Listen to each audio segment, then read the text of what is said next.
Look, I understand the Golovkinistas are raging right now. They're screaming robbery. They're very upset. And, I'll talk about that a little bit more in a separate video. But in this video, I want to talk about the rubber match, the third fight between Canelo Alvarez and Gennady Golovkin. Will it happen? Do you want to see it happen? And if it does happen, what's going to happen? What's going to go down in the ring? How are both guys going to approach a third fight strategically? Are they going to fight in a similar way to how they did in the first fight or the second fight? Let me know what you think in the comment section below. My take on it is this. Golovkin in the first fight tried attacking. But when he was attacking, Canelo was on the back foot. Second fight, he tried fighting on the back foot and Canelo was coming forward.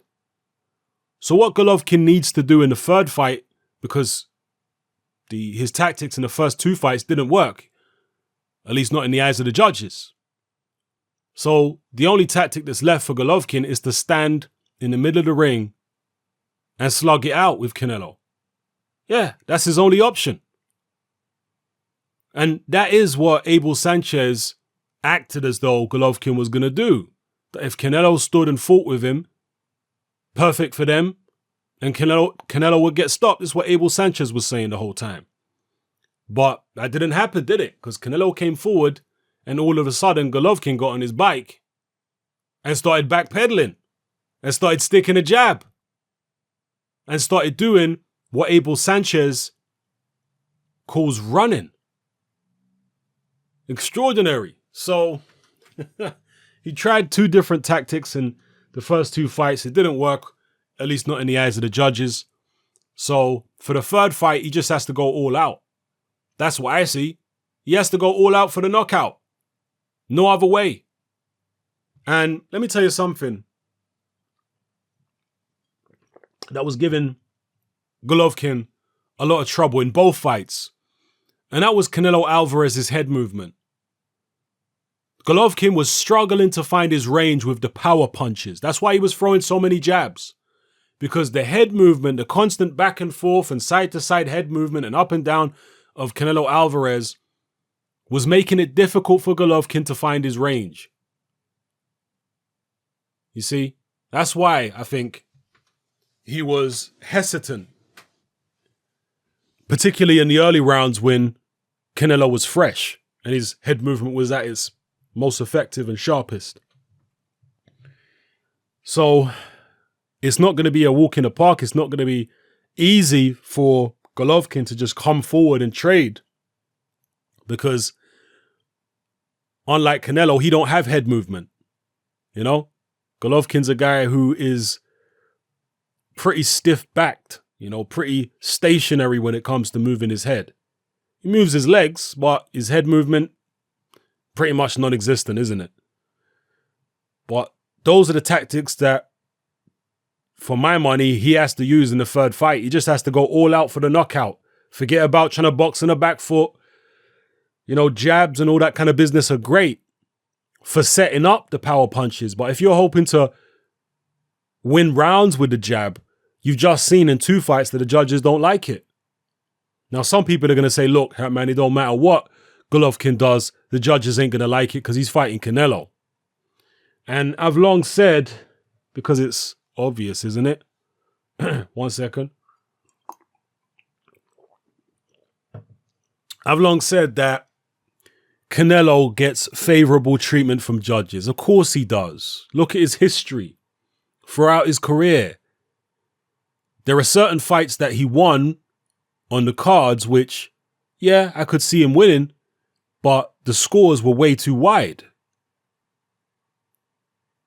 I think the Miguel Cotto fight was an example of that. I think the Austin Trout fight was an example of that. Many people would say the Lara fight, but in my view, Lara really did run. I'm not someone who likes to accuse fighters of running when they're just boxing on the back foot.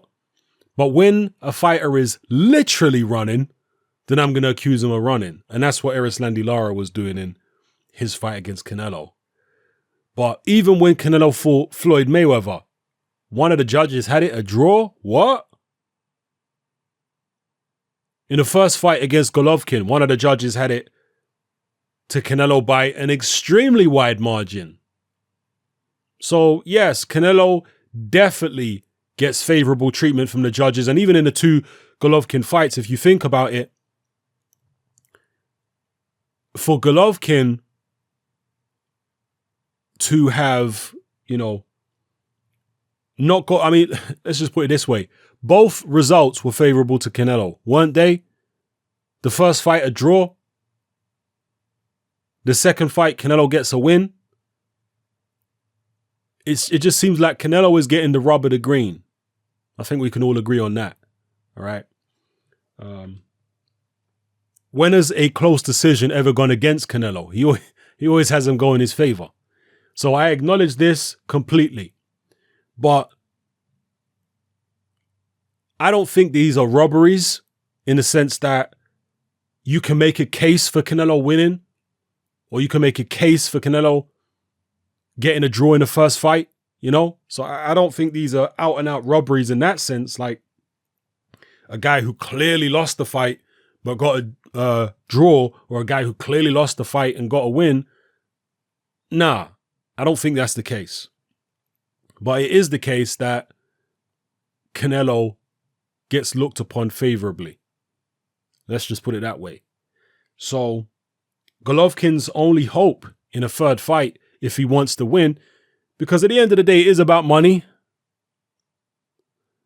A lot of these Golovkin fans have been very unrealistic in the stuff they've said about him over the years. Earlier on this year, when it was looking as though Golovkin might not take the Canelo rematch, a lot of his fans were on my channel saying, oh, Golovkin don't care about money, man. He's about principles. He's about morals and blah, blah, blah.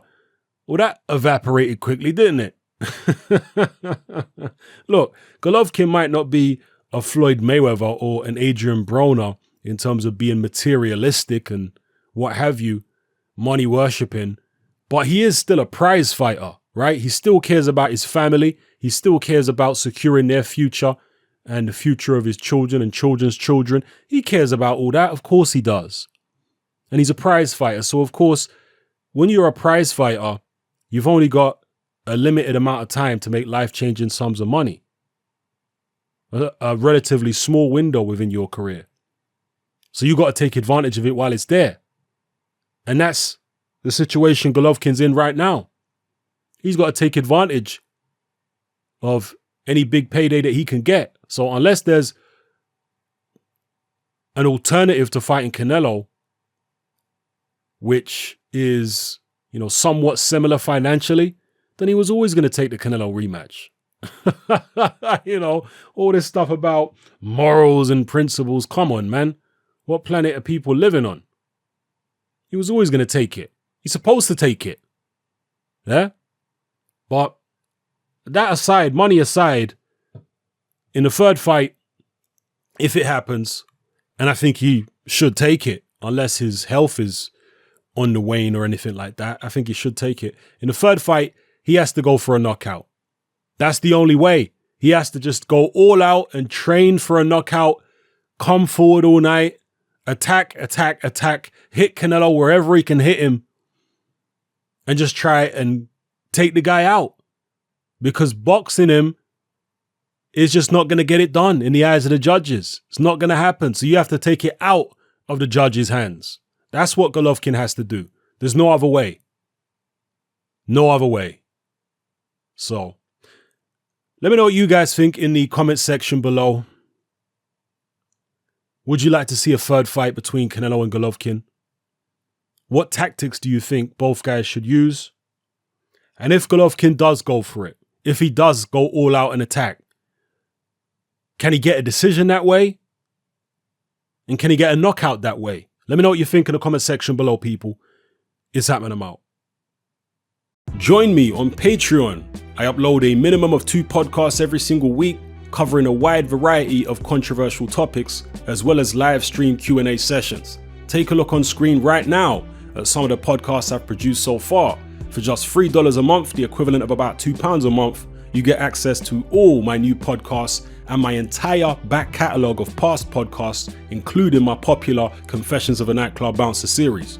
You can listen on your computer or on your smartphone or tablet by downloading the Patreon app from the Google Play Store or the App Store for free. The Patreon app also allows you to download each podcast in MP3. For less than the price of a cup of coffee, you get access to dozens of hours of exclusive content.